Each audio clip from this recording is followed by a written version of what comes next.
പുറപ്പാടിൻ്റെ പുസ്തകം 3-ാം അധ്യായം. മോശയെ വിളിക്കുന്നു.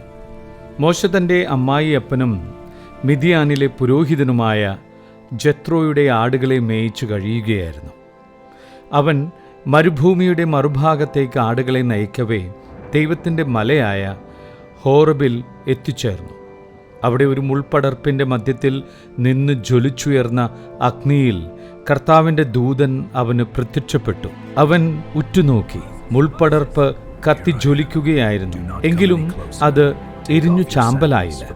അപ്പോൾ മോശ പറഞ്ഞു, ഈ മഹാദൃശ്യം ഞാൻ അടുത്തു ചെന്നൊന്ന് കാണട്ടെ. മുൾപടർപ്പ് എരിഞ്ഞു ചാമ്പലാകുന്നില്ലല്ലോ. അവനത് കാണുന്നതിന് അടുത്തു ചെല്ലുന്നത് കർത്താവ് കണ്ടു.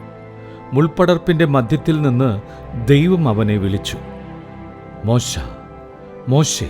അവൻ വിളികേട്ടു, ഇതാ ഞാൻ.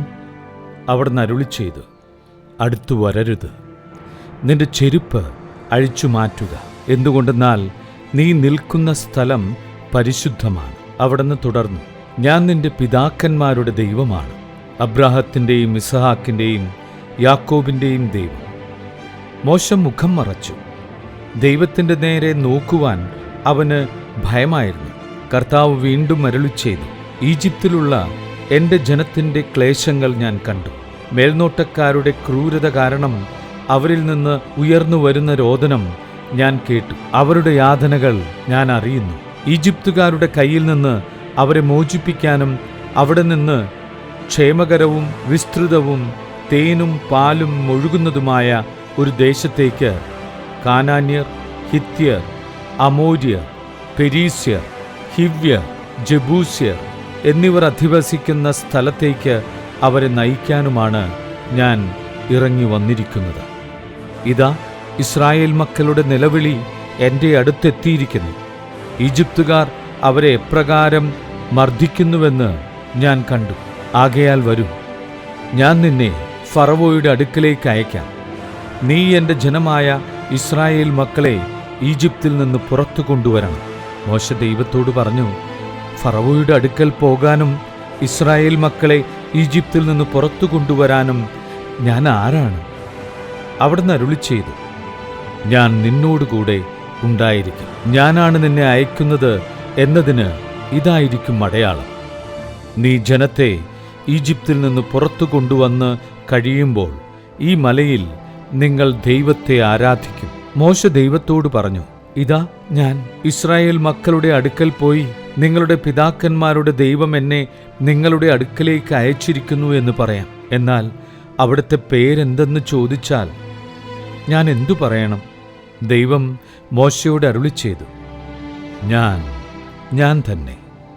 ഇസ്രായേൽ മക്കളോട് നീ പറയുക, ഞാനാകുന്നവൻ എന്നെ നിങ്ങളുടെ അടുത്തേക്ക് അയച്ചിരിക്കുന്നു. അവിടുന്ന് വീണ്ടും അരുളി ചെയ്തു, ഇസ്രായേൽ മക്കളോട് നീ പറയുക, നിങ്ങളുടെ പിതാക്കന്മാരുടെ ദൈവമായ കർത്താവ്, അബ്രാഹത്തിൻ്റെയും ഇസഹാക്കിൻ്റെയും യാക്കോബിൻ്റെയും ദൈവം എന്നെ നിങ്ങളുടെ അടുത്തേക്ക് അയച്ചിരിക്കുന്നു.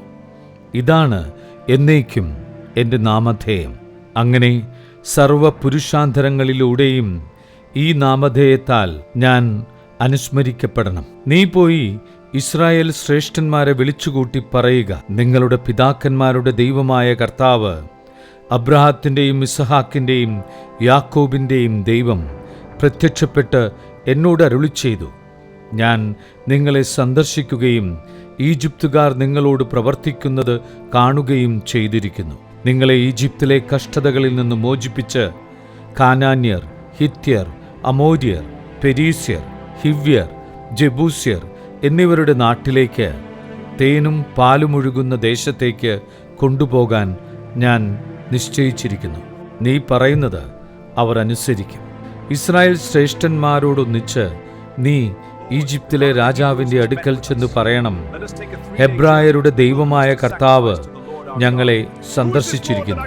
3 ദിവസത്തെ യാത്ര ചെയ്ത് മരുഭൂമിയിൽ ഞങ്ങളുടെ ദൈവമായ കർത്താവിന് ബലിയർപ്പിക്കുവാൻ ഞങ്ങളെ അനുവദിക്കണം. കരുത്തുറ്റ കരം കൊണ്ട് നിർബന്ധിച്ചാലല്ലാതെ ഈജിപ്തിലെ രാജാവ് നിങ്ങളെ വിട്ടയക്കില്ലെന്ന് എനിക്കറിയാം. ഞാൻ കൈനീട്ടി അത്ഭുതങ്ങൾ പ്രവർത്തിച്ച് ഈജിപ്തിനെ പ്രഹരിക്കും. അപ്പോൾ അവൻ നിങ്ങളെ വിട്ടയക്കും. ഈജിപ്തുകാരുടെ ദൃഷ്ടിയിൽ ഈ ജനത്തോട് ഞാൻ ബഹുമാനം ഉളവാക്കും.